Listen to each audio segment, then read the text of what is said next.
you have to have this greed, to want more every time. And he throws it off the backboard for Wemby. Victor for three. Puts it down. He wants a big game in LA. There's somebody who's going to want to stop you from doing what you do. Wembenyama pull up three on the way. Wee-wee!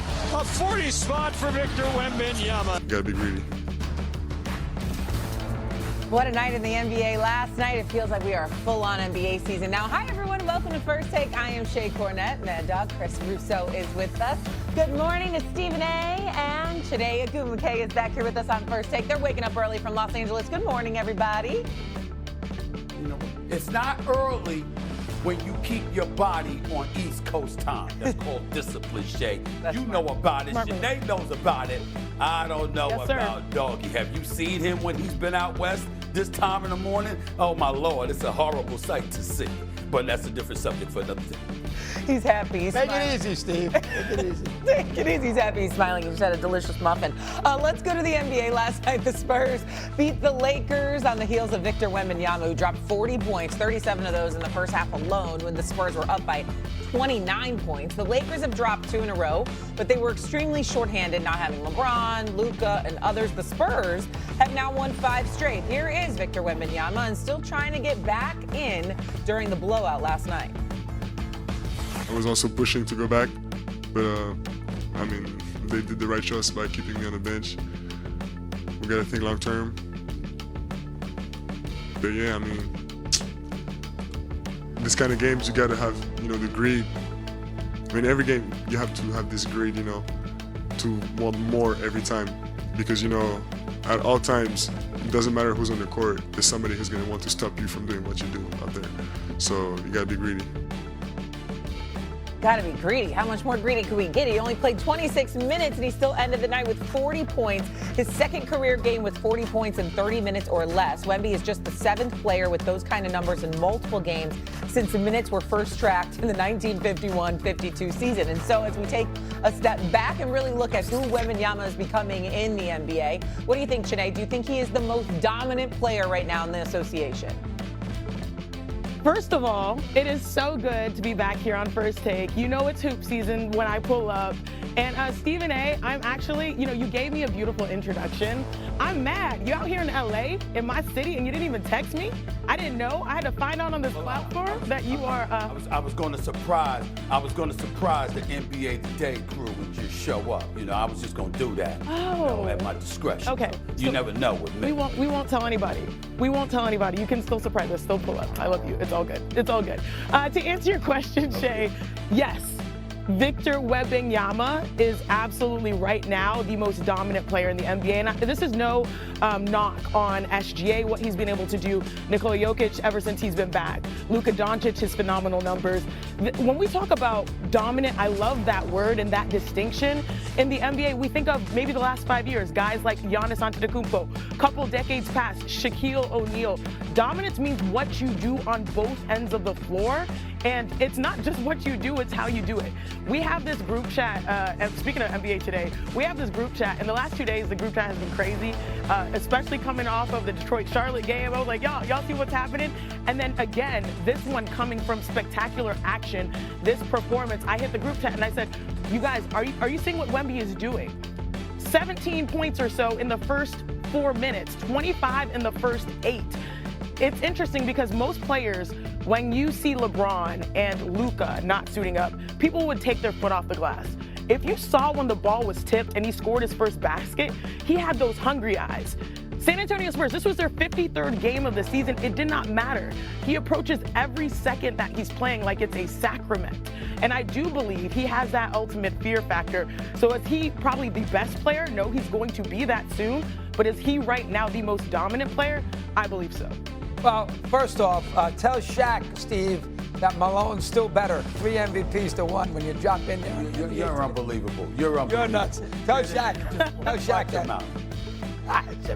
Number 2, listen, Wembanyama's great. I'm not going to dispute that. And San Antonio's 10-3 against these good teams. Denver, the Lakers, and Oklahoma City. They're 4-1 against Oklahoma City, so they'll be dangerous. But remember, before we go out there and build statues all over the place, in his second year, Alcindor won a championship, MVP, and he had won 3 straight championships in college. So, and this is who he's going to be compared to as the season moves along, because Kareem's the best center. Depends how you want to look at it. Will Russell, maybe Jokic down the road, but he is going to be viewed on that level, Wemby. So that's he hasn't won a playoff game yet. This is his second season. Now they're playing well. They're 36-16.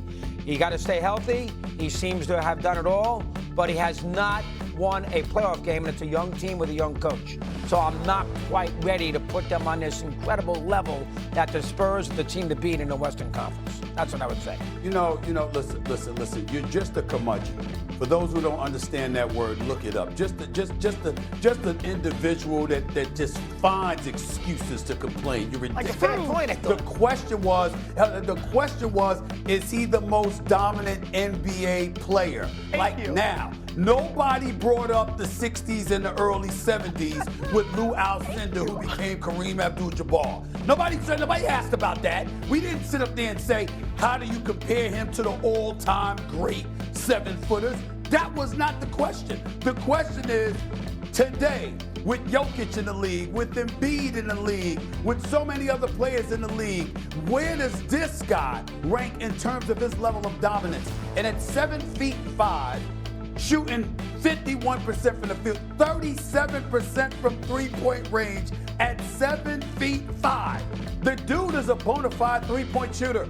He's a bona fide perimeter shooter at 7'5". 11 rebounds, 24 points a game. We get all of that, nearly 3 blocks per game. But when you look at the fact that he's 7'5", and he could step away from the basket to shoot threes, and the fluidity with which you see him playing offensively.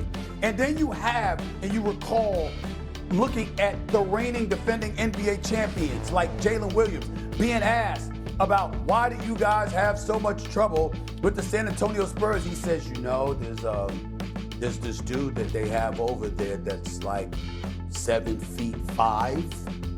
That would be a reason. What he didn't say is that the rest of the league looks like mini-me going up against him. You have dudes like LeBron James and others looking up at him like this. Not like this, like this. Like, damn, what are you supposed to do? And that's what you're going up against. And by the way, let me say this because I think it's important to bring this up. What the hell is wrong with the Lakers? You have to rest all 5. See, this is the kind of stuff. That's why they're lucky they got their contract. The 11-year, $77 billion contract. It's not just the Lakers. Steve Kerr has done this before, whatever. Why would you sit all 5? There's paying customers in the seats. You think they wanted to see LaRavia? You think they wanted to see these cats? That's who they came to see play at the Crypto.com arena. It's the Los Angeles Lakers, purple and gold, and LeBron and Luka, even though Luka's hurt, and Austin Reeves all sitting out, and DeAndre Ayton. Hasn't he shown enough times that he's looking like, he's from the Bahamas? Hasn't he shown enough times that resembling a dude that's walking on the beach with his sandals on instead of in sneakers, running up and down a court for 94 feet? That's what DeAndre Ayton has looked like sometimes. Not all the time, but sometimes. It's like, damn. And Wemby went out on the court and said, this is what you got up against me? You knew I was coming to town? You knew I was going to be in the house? And this is what you put up against me? That's why he scored 17 straight damn points. That's why he set up